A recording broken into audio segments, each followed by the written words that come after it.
মদিনায় বসবাস করে আমের বিন আনাস বাবা আমার কথায় বিবাহ করছে। ফুল সজ্জা রাত্রে যখন স্ত্রীর সাথে মুলাকাত করবে, ঘরের ভিতরে যখন ঢুকলো, স্ত্রী ঘুমটা যখন উপরে সরা নিল, তাকায়া দেখে স্ত্রী বড্ড কালো, মেজাজ বড় গরম হয়ে গেছে। তোমার সাথে আমার সংসার চলবে না। বলে কেন? বলে আমি বড় সুন্দর, এলাকার মানুষ যদি জানে আমের বিন আনাসের বউ কালো, আমার মেজাজটা বড় গরম হয়ে যাবে, মানুষ আমাকে ক্রিটিসাইজ করে কথা বলবে, তুই সুন্দর একটা কালো মেয়ে কেন আনলি? কথা বলেন ঠিক কিনা? যাও যাও, তোমার সাথে আমার কোনো সম্পর্ক নাই, তোমার সাথে আমি সংসার করব না। এভাবে কথা বলে এখান থেকে চলে গেছে। বারান্দায় দাঁড়ায় রয়েছে। স্ত্রী মনটা বেজার হয়ে গেছে। আইরে আল্লাহ আমারে কালো বানাইছে, আজকে দিকে আমার স্বামী আমাকে পছন্দ করে না। এবার স্ত্রী পিছন দিক দিয়া গিয়া স্বামীর হাতটা ধরে বলতেছে, প্রাণের স্বামী আমার, আপনার যে আল্লাহ আপনাকে সুন্দর বানাইছে, সে আল্লাহ তো আমারে কালো বানাইছে। কথা বলেন ঠিক কিনা? এতে রাগ করার কিচ্ছু নাই। এমন একটা দিন আসতে পারে এই কালো আমি মেয়ের মাধ্যমে আল্লাহ তাআলা বরকত দিতে পারে কি পারে না? এইভাবে যখন স্ত্রী বারবার বুঝায়া বলছে, আমের বিন আনাসের মনটা নরম হয়ে গেছে। এবার আমের বিন আনাস রহমাতুল্লাহি আলাইহি দৈহিক সম্পর্কের মাধ্যমে রাত্রি যাপন করছে স্ত্রীর সাথে। কোনোভাবে রাত্র কাটানোর পর আবার সকালবেলায় ব্যাগ সব গুছায়া সুন্দরভাবে আবার কোথাও যেন উদাও হয়ে গেছে। উদয় হয়ে যাওয়ার পর 20 বছর হয়ে গেছে, আর বাড়িতে আসে না, স্ত্রীর সাথে সম্পর্ক নাই। 20 বছর হওয়ার পর মনটা একটু নরম হয়ে গেছে, বাড়িতে আসতে চায়। এবার যখন আমের বিন আনাস ব্যাগ ট্যাগ লইয়া যখন বাড়ির দিকে রওনা হয়, বাড়ির কাছাকাছি যখন চলে আসার পর আইসা দেখে এলাকার মধ্যে বিশাল আকৃতির একটা মসজিদ হয়ে গেছে। সে চিন্তা করলো মসজিদের ভিতরে ওযুটা বানায়া জোহরের নামাজটা আদায় করে নেই। এবার যখন আমের ইবনে আনাস রহমাতুল্লাহি আলাইহি ওযুটা বানায়া যখন ডুববে ভাব, মসজিদের মিনার থেকে আওয়াজ, সুমধুর কণ্ঠের অধিকারী একজন ফুটন্ত গোলাপ যুবক আলেম বয়ান করতেছে, আর ওই কণ্ঠটা তার কানে বেশি বেশি আসছে।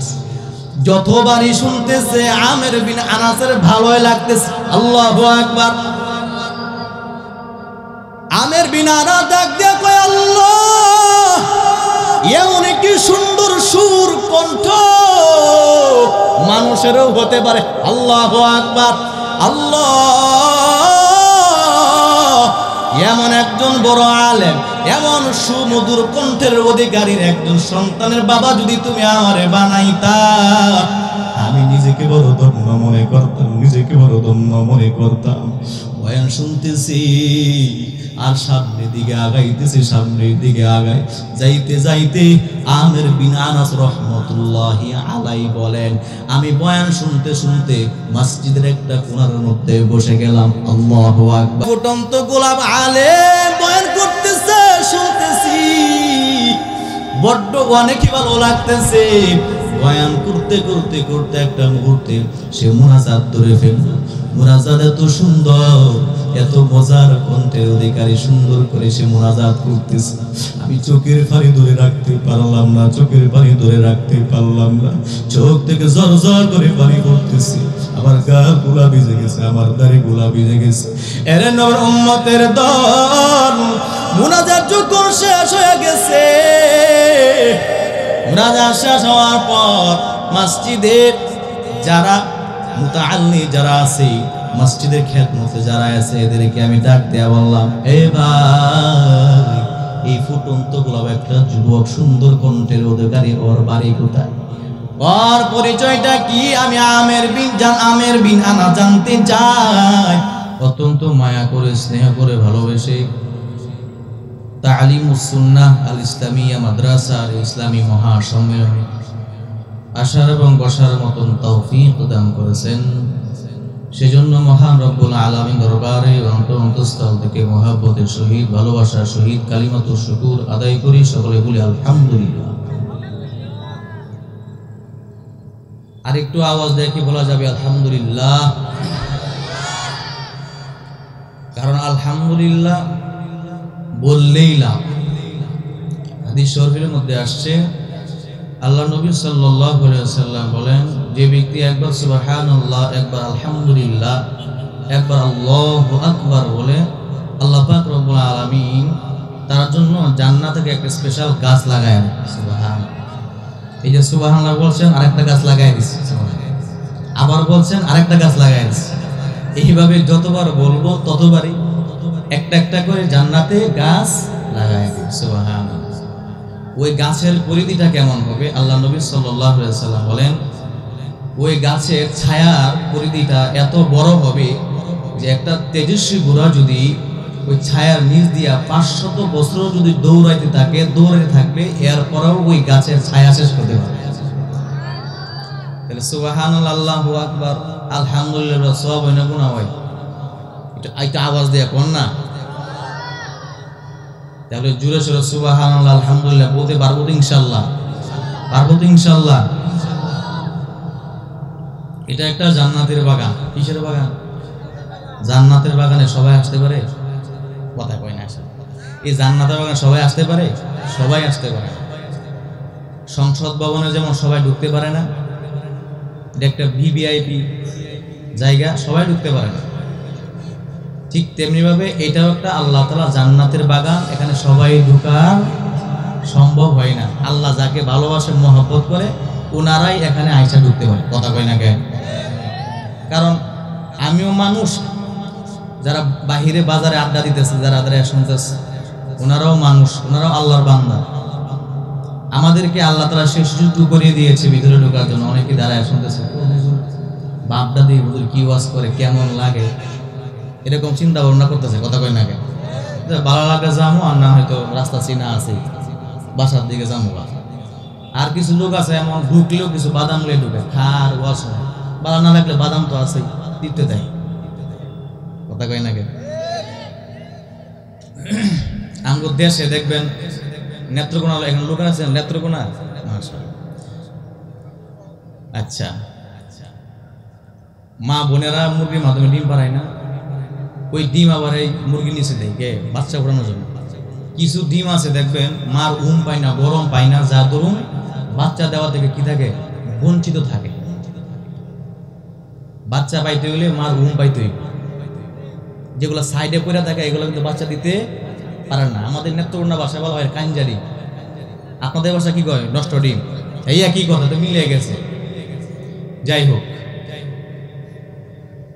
আজকে যারা আল্লাহ পাক রব্বুল আলামিনের রহমতের চাদরের নিচে আয়েশা বসতে পারবে, তারা হতে পারে আজকের এই মাহফিল উসিলে জান্নাতের মালিক হয়ে যেতে পারে। সুবহানাল্লাহ। আর যারা বাহিরে থাকবো এরা ওই কাঞ্জা ডিমের মতো, নষ্ট ডিমের মতো, এরা আল্লাহ তাআলার রহমত থেকে বঞ্চিত থাকবে। কথা কোন জোরে ঠিক কিনা? এই যে বাবা গাজীপুরের মুসলমান আওয়াজ আবার ঠিক আছে, এবার জোরে আওয়াজ দিতে। তাহলে এই জান্নাতের বাগানে ঢুকলেই সওয়াব। কথা কয় না কেন? কেমন সওয়াব? আল্লাহ পাক রব্বুল আলামিন হাদিসের কুদসির ভিতরে জানায়া দেয়, এ নবীর উম্মতের দল, যে সমস্ত মুমিন বান্দা বান্দিরা আমি আল্লাহর কোরআনের আলোচনা শোনার জন্য যারা আনহাত অগ্রসর হয়ে আসবি, আল্লাহ কয় আমি আল্লাহ রহমত ওই বান্দা বান্দির দিকে এক হাত অগ্রসর হয়ে যাবি।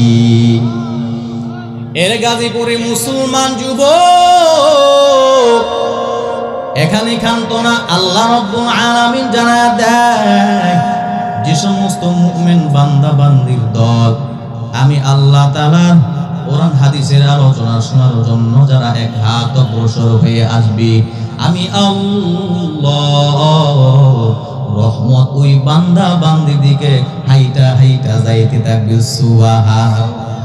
এখানে ক্ষান্ত না, যে সমস্ত মুমিন বান্দা বান্দিরা যারা হাইটা হাইটা আসতে থাকবে, আমি আল্লাহ পাক রব্বুল আলামিন রহমত ওই বান্দা বান্দির দিকে এমন ভাবে দূর দেয়, এখানে ক্ষান্ত না। আল্লাহ রব্বুল আলামিন বলেন, দৌড়ায়া যে বান্দারা আসতেছে ওই বান্দা বান্দির সব গুনাহগাতা মাফ করে দিয়া তার নামটা জাহান্নামের খাতা থেকে উঠায়া তার নামটা জান্নাতি খাতার মধ্যে উঠায়া দি। আল্লাহ আল্লাহ क्या मुबारक नाम है, अल्लाह अल्लाह आशिकू का काम है। अल्लाह अल्लाह इचे शिरीन सुना शिरो शक्कर मी गुनाह जानम तमाम। या इलाही तू मेरा महबूब है, या इलाही तू मेरा माशूक है, या इलाही तू मेरा सत्तार है, या इलाही तू मेरा गफ्फार है, या इलाही तू मेरा मन्नान है, या इलाही तू मेरा हन्नान है। জোরে সুরে বলা যাবে কিনা? আল্লাহু আকবার। আরো আওয়াজ দিয়া বলো না আল্লাহু আকবার। এরে নবীর উম্মত, গাজীপুরের মুসলমান যুবক, আওয়াজ এত কম কেন? আওয়াজ এত কম কেন বুঝতে পারলাম। আল্লাহ পাক রব্বুল আলামিনের মুহাব্বত ভিতরে কম, এই জন্য আল্লাহ তাআলার নামটা এই জবান দ্বারা উচ্চারণ করতে একটু কষ্ট হয়। কথা বলেন ঠিক কিনা? নবী উম্মতের দল, আমি বয়ান এখনো শুরু করি নাই। আমি বয়ান শুরু করার পূর্বেই আমি আপনাদের কাছ থেকে জানতে চাই, আপনার আমার মালিক কে? তাই না? আরো আওয়াজ দিয়া বলো আল্লাহ কে? এরে নবীর উম্মতের দল, আপনার আমার নামাজ কার জন্য হবে? হ্যাঁ, আওয়াজ দিয়া বলেন কার জন্য হবে? ইন্না সালাতি ওয়া নুসুকি ওয়া মাহইয়ায়া ওয়া মামাতি লিল্লাহ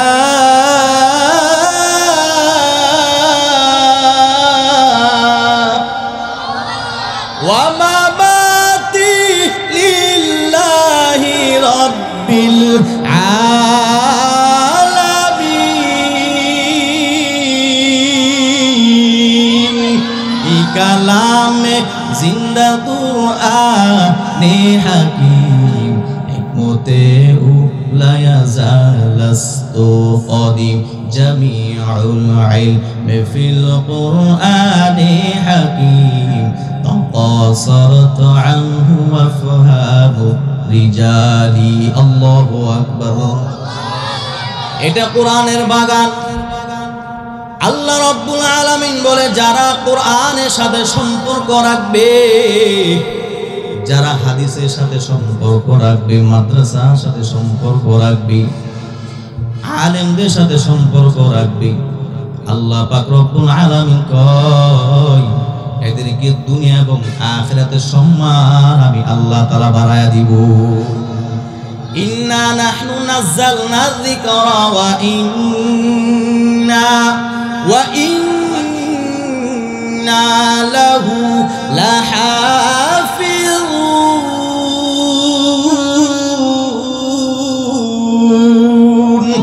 আল্লাহ পাক রব্বুল আলামিন ডাক দেয়া কয়, এর গাজীপুরের মুসলমান যুবক, ভালো করে শুনে নাও, তোমরা যারা আলেমদের সাথে সম্পর্ক রাখবা, মাদ্রাসার সাথে যারা সম্পর্ক রাখবা, মসজিদ ইমাম ওনাদের সাথে যারা সম্পর্ক রাখবা, আমি আল্লাহ দুনিয়া এবং কবরে আমি আল্লাহ তাআলা সম্মান বাড়ায়া দিব। কোন সুবহানাল্লাহ।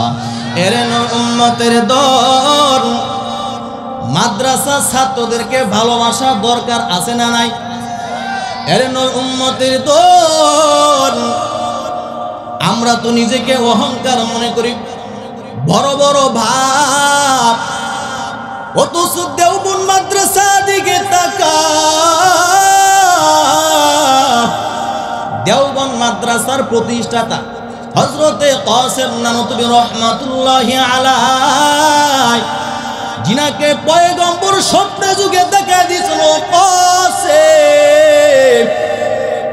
তুমি মাদ্রাসাটাকে এইভাবে করো ওইভাবে করো, রেখা টেনে নিছে। সুবহানাল্লাহ।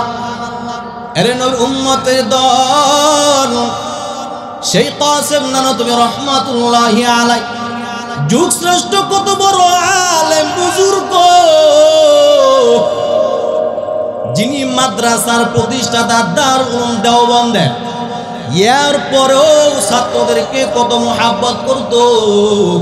নিজের পরিচয় গোপন রাইখা মাথার মধ্যে গামছা কইরা, শরীরের মধ্যে কুলির জামা কইরা, ওই যে গুজরাট থেকে কত ছোট ছোট মাসুম বাচ্চারা রেলগাড়ি দিয়ে আসতেছে, ওই মাসুম বাচ্চাদের হাতে ব্যাগ, মাথার মধ্যে ট্রাক বোঝাই করে নিয়ে আসতেছে। বাচ্চারা যখন রেল স্টেশনে নাইমা গেছে, কুলির বড় প্রয়োজন, সামনে হাজির হয়ে গেছে দারুল উলুম দেওবন্দ মাদ্রাসার প্রতিষ্ঠাতা কাসেম। আল্লাহু আকবার। সামনে গিয়া বলতেছে, বাবা তোমরা কি খুঁজতেছো? কুলি খুঁজতেছো? বলে হ্যাঁ, আমাদের মাথায় বড় টাং, হাতের মধ্যে ব্যাগ, এই বোঝাগুলো আমরা নিতে পারবো না, একটা কুলির বড় প্রয়োজন, একটা কুলি বড় প্রয়োজন। হযরতে কাসেম নানতুবি রহমাতুল্লাহি আলাইহি ডাক দেয়া বলে, বাবা কোনো টেনশন নাই, আমি এই জায়গার বড় কুলি। আল্লাহু আকবার। দাও দাও দাও, তোমার মাথা টাংটা আমার উপর তুলে দাও, তোমার হাতের ব্যাগটা আমার হাতের মধ্যে দিয়া দাও। এবার ডাক দেয়া বলতেছে, বাবা আমি বড় এতিম, আমি বড় গরিব, আমার বাবা নাই, আমার আম্মু পরের বাসায় কাজ কইরা কইরা কিছু টাকা আমার হাতে আইনা দেয়, এই যে অল্প টাকা নিয়ে আসছি, যাওয়ার কোনো ভাড়া নাই, আপনি যদি আমার টাংটা মাথায় বোঝাই করে নিয়ে আসেন, আমি আপনাকে টাকা দিতে পারবো না। আল্লাহু আকবার। এবার কাসেম নানতুবি রহমাতুল্লাহ বলতেছেন, বাবা আমি এমন একজন কুলি, টাকা দেওয়া লাগবে না। সন্তান ডাক দেয়া কয়ে, নবীর উম্মতের দল, এমন একজন কুলি পাইলাম যাকে নাকি টাকা দেওয়ার বড় প্রয়োজন হবে না। ঠিক আছে, এবার হযরতে কাসেম নানতুবি রহমাতুল্লাহি আলাইহি মাথার উপর টাংটা তুলে দেওয়া হয়েছে, হাতের মধ্যে ব্যাগটা ধরে দেওয়া হয়েছে। নবীর উম্মতের দল, দেওবন্দ মাদ্রাসার প্রতিষ্ঠাতা হযরতে কাসেম নানতুবি রহমাতুল্লাহি আলাইহি একটা শর্ত লাগায় দিছে, বাবা তোমার ট্রাং এবং আমি ব্যাগগুলা নিতে পারি, কিন্তু একটা শর্ত আছে, আমি কিন্তু দেওবন্দ মাদ্রাসায় ঢুকবো না, এর আগে তোমার সামানা পত্রগুলার নামায় আমি এখান থেকে চলে যাব। বলে ঠিক আছে মুরব্বি, এতে কোনো সমস্যা নাই, বাকিটুকু আমি নিতে পারবো। এবার ছোট বাচ্চাটা মাদ্রাসা ভিতরে ঢুকছে। মাদ্রাসায় ঢোকার পর ইন্টারভিউ দেওয়ার দরকার আছে না নাই? উম্মতের দল, এবার এই ছোট মাসুম বাচ্চাটা মাদ্রাসায় ইন্টারভিউ দিল। ইন্টারভিউ দেওয়ার পর এবার সব কিছু ওকে হয়ে গেল। ওকে হয়ে যাওয়ার পর লাস্ট একটা মুহতামিম সাহেবের একটা স্বাক্ষর বড় প্রয়োজন। যারা মাদ্রাসায় সন্তান ভর্তি করাইছি সব শেষে একটা স্বাক্ষর মুহতামিমের লাগে কি লাগে না? এর নাম উম্মতের দল। বাচ্চাটা ডাক দিয়ে বলতেছে, হুজুর আমার সব কিছু শেষ, বড় হুজুরের রুমটা কোথায়, যদি একটু মেহেরবানি করে একটু আমরা দেখায় দিতেন। উস্তাদ ডাক দিয়ে বলে, ওই যে তাকায়া দেখো পর্দাওয়ালা রুমটা দেখছো নি? বলে হ্যাঁ ওইটাই বড় হুজুরের রুম। আল্লাহু আকবার। এবার ছাত্রটা ফরমটা নিয়ে আগায়, সামনে আগায়। যাইতে যাইতে যাইতে এবার বড় হুজুরের রুমের সামনে যখন চলে গেল, এবার ছোট মাসুম বাচ্চাটা যখন পর্দাটা সরাইল, কপালে চোখগুলা উঠে গেছে। আইরে আমি কাকে দেখতে পেলাম? এই তো সে ব্যক্তি যার মাথার উপর আমি টাংটা বুঝাই করে দিছিলাম। আল্লাহু আকবার। এবার সন্তানটা ভিতরে ভয়, ভিতরে ভয়, বড্ড বেয়াদবি করে ফেলেছি। আল্লাহ, আমি বুঝে আলেম পাইব না, আমি বড় হুজুরের সাথে বড্ড বেয়াদবি করে ফেলেছি। আইরে এই টেনশন করতেছে, সামনে এক পা আর এক পা পিছনের দিকে নিয়ে যায়। দৃশ্যটা হযরতে কাসেম নানুতুবি রাহমাতুল্লাহি আলাইহি তাকায়া দেখতেছে, আর ডাক দিয়া বলতেছে, বাবা আয় আয় আয় আয়, আর একটা পাও পিছ পাবি না, আয় আয়, ভয়ের কোনো কারণ নাই। তুমি জানো তোমার কত সম্মান, তোমার কত সম্মান। তোমরা যখন মাদ্রাসার দিকে যাও দ্বীনি ইলম শিক্ষা করার জন্য, আল্লাহ পাক রব্বুল আলামিনের প্রত্যেকটা মাখলুক তোমাদের জন্য রহমতের দোয়া করতে থাকে। এখানে কান্দো না এ বাবা, জানো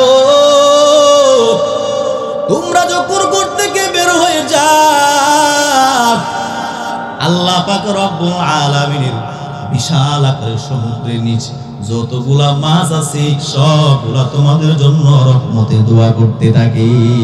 এখানে খান্ত না, প্রত্যেকটা কদমে কদমে একটা নেকি লেখা হয়। সুবহানাল্লাহ। এর বাচ্চা ভয় পাবি না, আয় আয়, আমার বুকের মধ্যে আয়। তুমি জানো তোমাকে কেন এত মহব্বত করছি, তুমি জানো তোমাদেরকে কেন এত ভালোবাসি, কেন? আমি কাসেম নানুতুবি রাহমাতুল্লাহি আলাইহি যদি মরিয়া যায়, হাসরের ময়দানে যদি আল্লাহ আমারে জিজ্ঞাসা করে, এ কাসেম দুনিয়া জমিনে থাকা অবস্থায় বাসার জন্য কত সুন্দর সুন্দর বাজার করলি, তুই কবরের জন্য কি এমন সামান আনলি, কবরের জন্য কি বাজার করে রেখে আসছো? এ বাবা, আমি আল্লাহর কাছে কি জবাব দিব? জবাব দেওয়ার মতো আমার কাছে কিচ্ছুই নাই। এমন কোনো আমল নাই যে আমলের দিকে তাকায় আমার আল্লাহ তো আমার জান্নাত দান করব। এ বাবা শুনো, শুনে না, তোমাদেরকে এই জন্য মহাব্বত করি, এই জন্য ভালোবাসি, যাতে করে হাসরের ময়দানে আমি আল্লাহর সামনে দাঁড়ায়া আমি এই কথাটা অন্তর্জন বলতে পারি, আল্লাহ আমার তেমন কোনো আমল নাই, জান্নাতে যাব। তবে আপনার মাদ্রাসা, আপনার মুহাম্মদ সাল্লাল্লাহু আলাইহি ওয়াসাল্লাম, আপনার বন্ধুর মাদ্রাসার ছাত্রদেরকে বড্ড মহব্বত করতাম, বড্ড ভালোবাসতাম। আল্লাহ এর দিকে তাকায় যদি আপনি আমার জান্নাত দান করেন, সুবহানাল্লাহ। আমাল সে বনতি হ্যায় জান্নাত বি জাহান্নাম, আমাল से बनती है ये जन्नत भी जहन्नम, ए खाक बे तुरबत में न नारी है न नूरी, ए खाक बे तुरबत में न नारी है न नूरी। জোরে সুরে বলা যাবে কি আল্লাহু আকবার? ছাত্রদেরকে মোহাব্বত করা দরকার আছে না নাই? আছে না নাই? আল্লাহ নবী বলেন, কুন আলিমান আও মুতাআল্লিমান আও মুঈনান। আল্লাহ নবী ডাক দেয়া কয়, তুমি হয়তো আলেম হও, আলেম হইতে পারলা না, তোমার জন্য 2 নম্বর অপশন খোলা আছে, আও মুতাআল্লিমান, হুজুরের কাছে গিয়া তুমি ছাত্র হয়ে যাও। তুমি ট্রাক চালাও, সিএনজি চালাও, তুমি বিভিন্ন ধরনের কাজ করার সময় পাও না, আলেম হইতে পারলা না, নামাজ পড়ো, সূরা ফাতিহাটা ঠিক নাই, এরপরে গিয়া হুজুরের কাছে বলো, হুজুর আমার সূরা ফাতিহাটা ঠিক নাই, 5 ওয়াক্ত নামাজ পড়ি, হুজুরে কি আপনার মায়ের দিবনি? কথা বলেন না কেন? কিন্তু আমরা যাই না, বড় লজ্জা বোধ করি, আমি এলাকার বড় চেয়ারম্যান, আমি এলাকার বড় মন্ত্রী, কথা কই না কেন? হুজুরের কাছে গিয়ে আমি যামু, হুজুর আমার চিনি, আমি এলাকার একজন মেম্বার, চেয়ারম্যান, এখানে একটা লজ্জার একটা বিষয়, কথা কই না কেন? এই জন্য যায়ও না, কিয়ামত পর্যন্ত নামাজ পড়বো, একটা নামাজও কবুল হবে না, কথা বলে ঠিক কিনা? হাসরের ময়দানে আপনার নামাজ কবুল না হওয়ার দরুন বিশাল আকারে আপনার লজ্জার ভিতরে পড়ে যাবে। আর হুজুরের কাছে গিয়ে সূরা ফাতিহা ঠিক করুন, কেউ দেখবো? কথা কয় না কেন? হুজুর আর আপনি, এটা কি বড় লজ্জা না ওইটা বড় লজ্জা? কথা কয় না কেন? এরে নবীর উম্মতের দল, তুমি আলেম হইতে পারলা না, তোমার জন্য 2 নম্বর অপশন খোলা আছে। তুমি ছাত্র হয়ে যাও, তুমি ছাত্র হইতে পারলা না, অন্তত ছাত্রদেরকে সাহায্য করো। আও মুঈনা, কত এমন ছাত্র আছে যারা টুপি নাই, একটা জুব্বা নাই, এক জোড়া জুতা নাই, একটা কোরআন শরীফ কিনারও টাকা পয়সা নাই, আছে না নাই? ওই সমস্ত গরিব এতিম অসহায় দিকে তাকাও। গরিব এতিম অসহায়দেরকে একটা টুপি কিনে দাও, একটা জুব্বা বানায় দাও, একটা কোরআন শরীফ কিনে দাও। ওই যুবক যতদিন পর্যন্ত কোরআনে কারীম তেলাওয়াত করবে, তোমার আমল নামায় এবং তোমার আব্বা আম্মার আমল নামায় প্রতিটা হরফে হরফে 10টা করি নেকি জমা হবে। এর নবীর উম্মতের দল, আও মুঈনান, তুমি ছাত্রদেরকে সাহায্যটুকু করতে পারলা না, এতে কোনো সমস্যা নাই, তোমার জন্য 4 নম্বর অপশন খোলা আছে। সুবহানাল্লাহ। আও মুহিব্বান, অন্তত ছাত্রদেরকে মোহাব্বত করো, ভালোবাসা এদেরকে টাইনা বুকে নাও। মায়া নবী বলেন, একটা ইয়েতিম, একটা গরিব, একটা অসহায় ছাত্রদেরকে যদি বুকে টাইনা দাও, নেওয়ার পরে যদি মাথার মধ্যে হাতটা বোলায়া দাও, পয়গম্বর বলেন ওই এতিম অসহায় বাচ্চা মাথার উপর যতটি চুল আছে সেই পরিমাণ নেকি আমার আল্লাহ তাআলা দিয়া দিবি। এরে নবীর উম্মতের দল, তুমি আলেম হইতে পারলা না, তুমি ছাত্র হইতে পারলা না, তুমি ওই এতিম অসহায়দেরকে সাহায্য করতে পারলা না। 4 নম্বর, তুমি এদেরকে মোহাব্বত টুকু করতে পারলা না। আল্লাহ নবী 5 নম্বরে বলে ওয়ালা তাকুন খামিসা, এরপরে 5 নম্বরে তুমি যাও না এই আলেমদেরকে ক্রিটিসাইজ করে কথা বলো না। কথা বলেন ঠিক কিনা? এর উম্মতের দল, আজ পর্যন্ত যারাই আলেম ওলামাদেরকে কষ্ট দিস, ক্রিটিসাইজ করে কথা বলছে, দেখবেন তাকায়া দেখবেন আজ পর্যন্ত কেউ শান্তিতে থাকতে পারে নাই। কথা বলে ঠিক কিনা?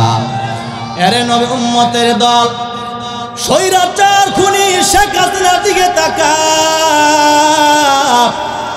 আলেমদেরকে কষ্ট দেওয়া, আলেমদেরকে জুলুম করা, আলেমদেরকে নির্যাতন করা, আলেমদেরকে আয়নার ঘরের মধ্যে রাখা, আলেমদেরকে আয়নার ঘরের মধ্যে রাখা পছানো, এর যে কত জ্বালা। একটু টেলিফোন কইরা জিজ্ঞাসা করো, দেখো ওই যে শেখ হাসিনা, স্বৈরাচার শেখ হাসিনা কত অশান্তির ভিতরে আছে। কথা বলেন ঠিক কিনা? এরে নবীর উম্মতের দল, আবারও বলতে চাই, অনেক সময় শুনে আসতে চাই, চট করে নাকি এই দুনিয়া জমিনে আবার আসতে চায়। আমি বলে আপনার আসার দরকার নাই। আলেমদেরকে যে নির্যাতন করছে, যেই কষ্ট দিছেন, আল্লাহর কাছে তওবা করেন, একটা লিখিত পত্র পাঠান যে আমি এই বাংলাদেশে আর আসবো না, কারণ আমি বহু বড় অন্যায় করে ফেলেছি। যারা অন্যায় করে নাই এদেরকে রাজাকার বলে আমি ফাঁসি দিচ্ছি। কথা কয় না ঠিক কিনা?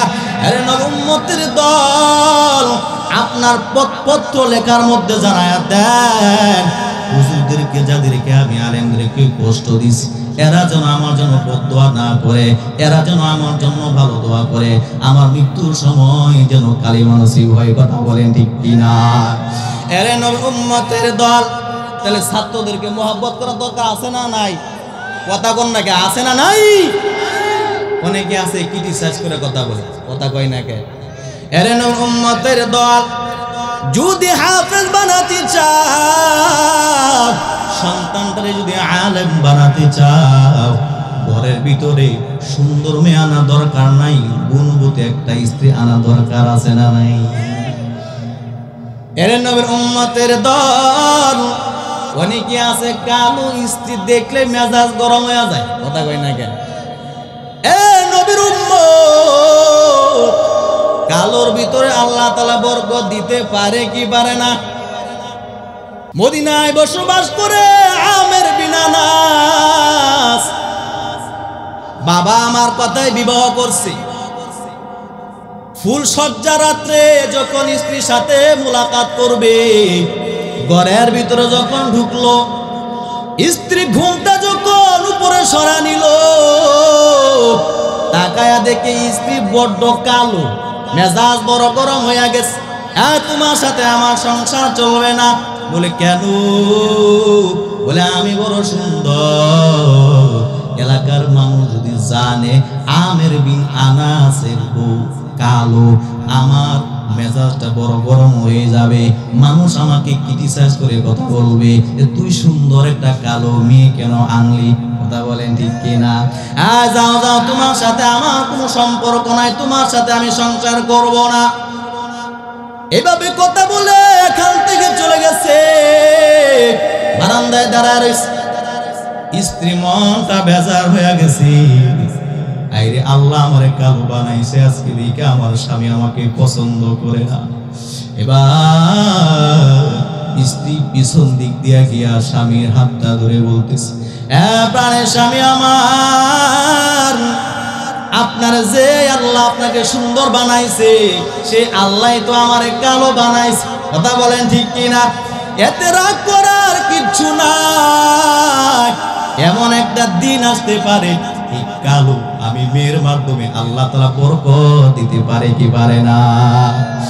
এইভাবে যখন স্ত্রী বারবার বুঝায়া বলছে, আমের বিন আনাসের মনটা নরম হয়ে গেছে। এবার আমের বিন আনাস রহমাতুল্লাহি আলাইহি দৈহিক সম্পর্কের মাধ্যমে রাত্রি যাপন করছে স্ত্রীর সাথে। কোনোভাবে রাত্র কাটানোর পর আবার সকালবেলায় ব্যাগ সব গুছায়া সুন্দরভাবে আবার কোথাও যেন উদাও হয়ে গেছে। উদয় হয়ে যাওয়ার পর 20 বছর হয়ে গেছে, আর বাড়িতে আসে না, স্ত্রীর সাথে সম্পর্ক নাই। 20 বছর হওয়ার পর মনটা একটু নরম হয়ে গেছে, বাড়িতে আসতে চাই।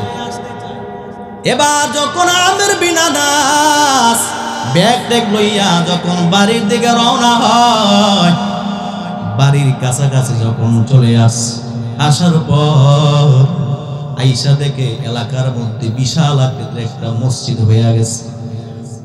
সে চিন্তা করলো মসজিদের ভিতরে ওযুটা বানায়া জোহরের নামাজটা আদায় করে নেই।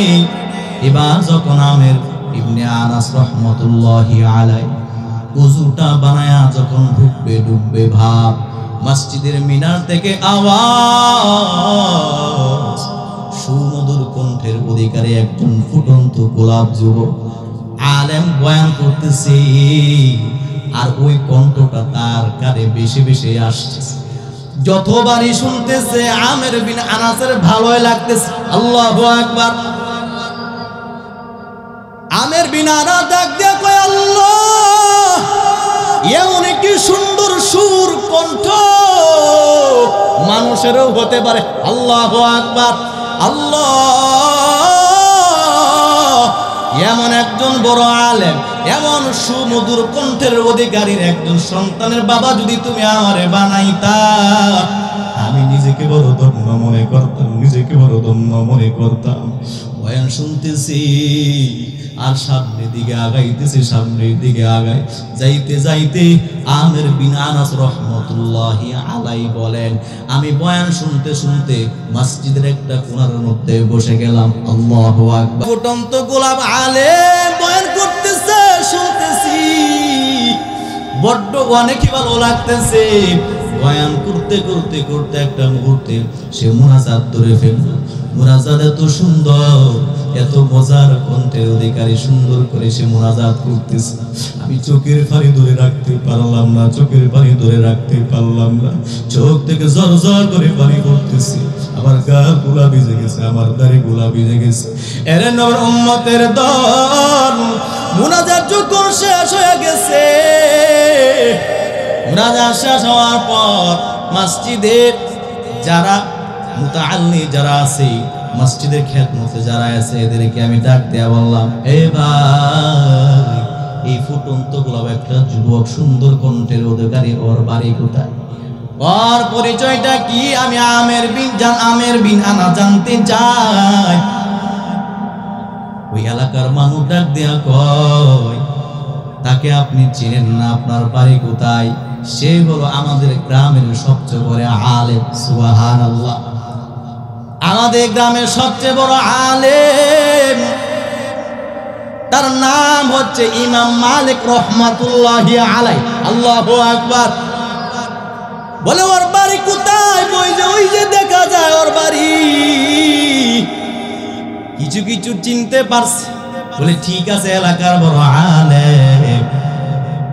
এবার সরাসরি ওই যুবক আলেমের কাছে চলে আসার পর সালাম দিয়া জিজ্ঞাসা করলো, বাবারে তোমার নাম কি, তোমার বাড়ি কোথায়? তোমার এত সুন্দর কণ্ঠ, এত মধুর আওয়াজ, আমার মনটা ছুঁয়ে গেছে, অনেক ভালো লাগছে, অনেক মজা লাগছে। আরে বাবা, তোমার বাড়ি কোথায়? আমি একবার জানতে চাই। বলে আমার বাড়ি ওই দিকে। বলে তোমার নাম কি? বলে আমার নাম হচ্ছে ইমাম মালিক। এই নবী উম্মতের দল। বলে তোমার বাবার নাম কি? বলে আমার বাবার নাম আমের বিন আনাস। আল্লাহু আকবার। ঘন্টার ভিতরে বাড়ি মাস। আরে এ তো আমার সন্তান। ডাক দেয়া বলতেছে, রে বাবা, বাবা, তোমার বাবা তো আরো 20 বছর আগে চলে গেছে তোমাদেরকে ফেলায়। বলে হ্যাঁ। তোমার বাবা বেঁচে আছে কিনা সন্দেহ। আরে বাবা, বলো না, তোমার বাবার ভালোবাসা তো তুমি পাও না, বাবার মহাব্বত তুমি পাও না, তোমার বাবার উপরে তুমি এখনো পর্যন্ত উঠতে পারো নাই, বড় কষ্ট। বলো না, একবার শুনি, তোমার বাবার ব্যাপারে কয়টা তোমার মন্তব্য আছে? ইমাম মালিক রহমাতুল্লাহি আলাইহি ডাক দিয়া বলে, না না, আমার বাবার ব্যাপারে কোনো মন্তব্য নাই। আমি আমার আব্বুর জন্য 2টা দোয়া করি। আল্লাহু আকবার। আমি আমার আব্বুর জন্য 2টা দোয়া করি। আমার আব্বা যদি বাইসা থাকে, আল্লাহ তাআলা যেন নেক হায়াত দান করে, এবং আমার আব্বু যেন আমার সামনে এসে আমার বুকের সাথে বুকটা মিলায়া দেয়। আল্লাহু আকবার। 2 নম্বর দোয়া, আমার আব্বু যদি দুনিয়ার জমিন থেকে যদি কবরস্থ হয়ে যায়, আমি আমার আব্বুর জন্য দোয়া করি, আমার আব্বু যেন জান্নাতের সুউচ্চ মাকাম স্থান জান্নাতুল ফেরদাউস পায়। সুবহানাল্লাহ। এবারে কথা শোনার পর আমের বিন আনাস কান্দে কান্দে। বাবার ভালোবাসা পাই নাই, বাবার মহব্বত পাই নাই, বাবার কুলে কোনোদিন উঠতে পারে না। এরপর কত মায়া, এরপর দোয়া করি আমার বাবা যেন বেঁচে থাকে। আল্লাহু আকবার। বলে তোমার বাড়িতে আমি একটু যাইবার চাই। এ মালিক, তোমার এত সুন্দর কণ্ঠ আল্লাহ তাআলা দিছে, তুমি এত বড় বুজুর্গ, এত বড় আল্লাহওয়ালা, এত বড় আলেম, তোমারে কোন মা জন্ম দিছি? তুমি কোন মার পেটে গর্ভধারণ করছো? তোমার মার সাথে আমি একবার একটু কথা বলতে চাই। আল্লাহু আকবার। বলে ওইদিকে আমাদের বাড়ি। বলো না, চলো। এবার যখন সন্তান সামনে আগায়, বাবা পিছন দিক দিয়া যায়। যাইতে যাইতে যখন বাড়ির কিনারায় হাজির হয়ে গেল, হাজির হওয়ার পর ডাক দেয়া বলে, সন্তান রে, পরিচয় কিন্তু এখনো হয় নাই।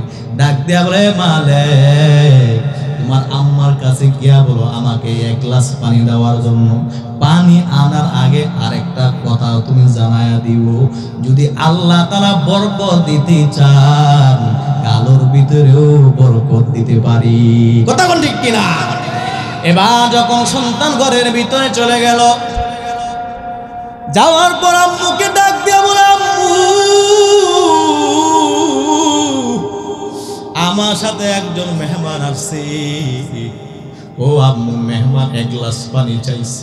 2 নম্বরে একটা কথা বলছে আম্মু আপনাকে বলার জন্য, যদি আল্লাহ তাআলা বরকত দিতে চান, কালোর ভিতরেও বরকত দিতে পারি। এই কথা শোনার পর মা চোখ কপলে উঠে গেছে। মা চিন্তা করতেছে, হাই রে, কালোর ভিতর বরকত দিতে পারে, এই কথাটা তো আমি আমার স্বামী ছাড়া আমি আর অন্য কাউকে জানাই না, কাউকে বলি নাই। ডাক দিয়া বলে, হে মালিক, যে তোমাকে বলছে, যে তোমাকে জানায় দিছে কালোর ভিতরে বরকত দিতে পারে, এটা দুনিয়ার জমিনে আর কেউ না, সেটা তোমার বাবা। কোন সুবহানাল্লাহ। তোমার বাবার ডাক দিয়ে নিয়ে আসো। এর নবীর উম্মতের দল এবার আমের বিন আনাস রাহমাতুল্লাহি আলাইহি দৌড়ে আইসা ইমাম মালিক রাহমাতুল্লাহি আলাইহির বুকের মধ্যে জড়ায় আনিছে। জড়ায় নেওয়ার পর বলতেছি, বাবা কোথায় ছিলা? আমি ঘুমের মধ্যে তোমারে খুঁজছি, আমি হাঁটতে বসতে সব সময় আমি তোমারে স্মরণ করতাম, তোমার ভালোবাসা পাই নাই, তোমার কোলে উঠতে আমার বড্ড আমার ইচ্ছা হয়েছিল। বাবারে আসো, তোমার সাথে আমি একটু বুকটা মিলাই নেই। আল্লাহু আকবার। এবার যখন স্ত্রী সামনে চলে আসছে, চোখের পানি জোর জোর করে পড়তেছে আর বলতেছে, কানের স্ত্রী আমার, তুমি যে বলছিলে কালোর ভিতরেও আমার আল্লাহ তাআলা বরকত দিতে পারে, প্রাণের স্ত্রী আমার, আজকে যদি তুমি কালো না হইতা, তোমার গর্বে যদি ইমাম মালিক যদি গর্ভধারণ না করতো, তাহলে আমি আজকে জমানার সবচেয়ে বড় আলেমের বাবা হইতে পারতাম না। আল্লাহু আকবার। বলে, আমি অনেক ভুল করছি, আমি নিজেকে বড় মনে করছি, আমি নিজেকে বড় অনেক বড় মনে কইরা বড় অহংকার করছি, আমি অনেক ভুল করে ফেলেছি, তুমি আমারে মাফ করে দাও। আল্লাহু আকবার। আরে নবী উম্মতের দল, সুন্দর স্ত্রী আমার দরকার নাই, যদি গুণবতী স্ত্রী হয়, কালো হইলেও এর ভিতর বরকত যিনি দিবেন তিনি কে? আরো আওয়াজ দিয়া বলেন, কে? এরে নবীর উম্মতের দল, গাছ ভালো তো ফল ভালো, কথা কয় না কে? এই কথা কয় না কে? গাছ ভালো তো ফল ভালো, মা ভালো তো সন্তান ভালো। এরে নবীর উম্মতের দল, গাজীপুরে মুসলমান ও মা ভালো করে শুনে না, নবীদের মাও মা, তুমিও মা, সাহাবায়ে কেরামের মাও মা, তুমিও মা, আহমদ শফি রাহমাতুল্লাহি আলাইহির মাও মা, তুমিও মা। এরে মা, আমার মা যদি আমাকে হাফেজ বানাইতে পারে, ও মা, তোমার সন্তানকে কেন হাফেজ বানাইতে পারবা না? কপালটা বুঝি পুইরা গেছে, এই কপালটাকে যদি জোড়া লাগাইতে চাও, এই কপালটাকে যদি তুমি ভালো করতে চাও, সন্তানটারে সকাল হলে মাদ্রাসায় পাঠায়া দাও, সন্তানটারে আলেম বানাও, সন্তানটারে হাফেজ বানাও, তাহলে আমার আল্লাহ দুনিয়া এবং আখিরাতে সম্মান বাড়ায় দিবে। কথা বলেন ঠিক কিনা? এরে নবীর উম্মতের দল, ইমাম মালিক এমনি এত বুজুর্গ আল্লাহ হয় না, মার দোয়া আসিলনি। কথা কয় না কে? কথা কয় না, মার দোয়া আসিলনি। এরে নবীর উম্মতের দল, ইমাম মালিক কেমন নবীর আশিক, যে ইমাম মালিক রাহমাতুল্লাহি আলাইহি নবীকে এত মহব্বত করত, এত ভালোবাসত, যে ইমাম মালিক রাহমাতুল্লাহি আলাইহি মদিনাতে ৭০ বছর পর্যন্ত জিন্দেগি কাটাইছে, একদিনের জন্য ইমাম মালিক রাহমাতুল্লাহি আলাইহি পায়ের মধ্যে জুতা পরে নাই। আল্লাহু আকবার। কেন জানো? কেন? এই জন্য মায়ার নবী বিশ্বনবী সাল্লাল্লাহু আলাইহি ওয়াসাল্লাম এই মদিনার জন্য কত আশা যাওয়া করছে, পবিত্র মুবারক পাক কদম এই জমিনে লাগছে, এত দাম মায়ার নবী দিছে। ইমাম মালিক রাহমাতুল্লাহি আলাইহি মায়া নবীর এত বড় আশিক, মায়া নবী যে দিক দিয়ে গেছে, কখনো জুতা পয়রা ওই দিক দিয়ে ইমাম মালিক কখনো যায় নাই। সুবহানাল্লাহ। ইমাম মালিক রাহমাতুল্লাহি আলাইহি উনি সব সময় আল্লাহর কাছে দোয়া করতেন, আল্লাহ আমার মরণটা তুমি মদিনায় দিও। আল্লাহু আকবার। কেন জানো? কারণ মদিনায় শুয়ে আছে মদিনাওয়ালা নবী, সুবহানাল্লাহ। মদিনাওয়ালা নবীর সাথে শুইতে চাই। এরে নবী উম্মতের দল সব সময় ইমাম মালিক রহমাতুল্লাহি আলাইহি দোয়া করতেন, আল্লাহ আমি যেখানেই থাকি না কেন আমার মরণটা মদিনার মধ্যে দিও। ভিতরে একটা বড় তামান্না, আবার বারবার মন চাইতেছে মক্কায় গিয়া হজ করার জন্য, কিন্তু ভিতরে ভয় কাজ করে। আমি যদি মক্কায় হজ করতে যাই, আমার মরণটাই যদি মক্কায় হয়ে যায়, তাহলে মদিনাওয়ালা নবীর সাথে আমার শোয়া হবে না। কথা বলেন ঠিক কিনা? এত ভয় কাজ করতেছে, আবারও বারবার মনে চাইতেছে মক্কায় যাইতে। এইভাবে তামান্না নিয়া আর চিন্তা নিয়ে রাত্রে ঘুমায়া গেছে। রাত্রে ঘুমানোর পর স্বপ্ন যুগে ইমাম মালিক রহমাতুল্লাহি আলাইহি মদিনাওয়ালা নবীর সাথে সাক্ষাৎ হয়ে গেছে। যখন সাক্ষাৎ হয়ে গেছে, ইমাম মালিক রহমাতুল্লাহি আলাইহি খুশি না বেজার? এই কথা বলেন, খুশি না বেজার? সাক্ষাৎ যখন হয়ে গেছে, ইমাম মালিক রহমাতুল্লাহি আলাইহি ডাক দিয়া বলে, ও মদিনাওয়ালা নবী, আমার বারবার মন চায় মক্কা যাইতে, কিন্তু ভিতরে ভয় কাজ করতেছে, না জানি আমার মরণটা মক্কায় হয়ে যায়, তাহলে আমার আশা আর পূরণ হবে না। মায়া নবী গো, আমার বড্ড ইচ্ছা আপনার মদিনা একসাথে শুয়ে থাকতে, আমার অনেক আশা। মায়া নবী গো, আমি যদি জানতে পারতাম আমার হায়াতের সময় কতটুকু, তাহলে আমি আবার মক্কায় হজ করে আবার জলদি করে মদিনায় চলে আসতাম। সুবহানাল্লাহ। কিন্তু আমি তো জানি না, আমার জানা নাই আমার হায়াত কতটুকু আছে। ও মায়ার নবী, আমার হায়াতের সময় কতটুকু যদি আপনি বলতেন, যদি আপনি বলে দিতেন, তাহলে আমার জন্য বড্ড সহজ হইয়া যাইত। আমি মক্কায় গিয়া হজ করে আবার ওই সময়ের ভিতরে মদিনায় আসতাম, আর মদিনায় আসার পর আমার মরণ হয়ে যাইত, মদিনায় আপনার সাথে শুয়ে যাইতাম। আল্লাহু আকবার। এবার এই কথা শোনার পর মদিনাওয়ালা নবী ডান হাতটা উঁচু কইরা 5টা হাতের আঙ্গুল দেখা দিচ্ছে। এবার ইমাম মালিক রহমাতুল্লাহি আলাইহি হাতের 5টা আঙ্গুল দেখার পর ইমাম মালিক রহমাতুল্লাহি আলাইহি ঘুম ভেঙে গেছে। হায়রে মায়ার নবী, ডান হাতটা দেখায়া 5টা আঙ্গুল দিয়ে আমারে কি বুঝাইতে চাইতেছে? বড় টেনশনের ভিতরে পড়ে গেল। আমার হায়াত কি 5 দিন, আমার হায়াত কি 5 মাস, আমার হায়াত কি 5 বছর? বড় টেনশনের ভিতরে পড়ে গেছে। আইরে আমার হায়াতের সময়টুকু নির্দিষ্ট হইল না, বড় টেনশনের ভিতরে পড়ে গেছে। সকালবেলায় খাদেম রে ডাক দিয়া কয়, খাদেম, আমাদের পাশে একজন আল্লাহর ওয়ালা বুজুর্গ আছে, যিনি স্বপ্নের ব্যাখ্যা বলতে পারেন। খাদেম, জলদি করে যা হায়াতুল হায়াওয়ানের লেখক মুহাম্মদ ইবনে সিরিন, যুগ শ্রেষ্ঠ বড় আলেম, স্বপ্নের ব্যাখ্যা দিতে পারে। দৌড়াও যাইয়া গিয়া বলো আমাদের মদিনার একজন বড় আলেম বিশ্বনবী সাল্লাল্লাহু আলাইহি ওয়াসাল্লামকে স্বপ্ন যুগে দেখার পর ওই ব্যক্তি ওই নবীর কাছে হায়াতের সময় সম্পর্কে জানতে চাইছে। ও মুহাম্মদ ইবনে সিরিন, নবী দেখাইছে হাতের 5টা আঙ্গুল, কিন্তু উনি বুঝতে পারতেছে না উনি ওই বছর বাঁচবেন, ওই দিন বাঁচবেন, ওই মাস বাঁচবেন। এই স্বপ্নের ব্যাখ্যা আপনি দিয়া দেন। বলে নাম কি? বলে উস্তাদ বলছেন নাম বলা যাবে না, বলে স্বপ্নের ব্যাখ্যা বলা যাবে না। এই কথা শোনার পর খাদেম দৌড়ায় যাইয়া উস্তাদের সামনে হাজির হয়ে গেলেন। উস্তাদের ডাক দেয়া বলে, মুহাম্মদ ইবনে সিরিন স্বপ্নের ব্যাখ্যা দিতে চায় না। বলে কেন?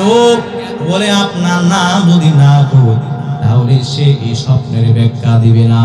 এবার ইমাম মালিক রহমাতুল্লাহি আলাইহি বলছে ঠিক আছে, এবার যাওয়ার পর তুমি আমার নাম বইলা দিবা। আল্লাহু আকবার।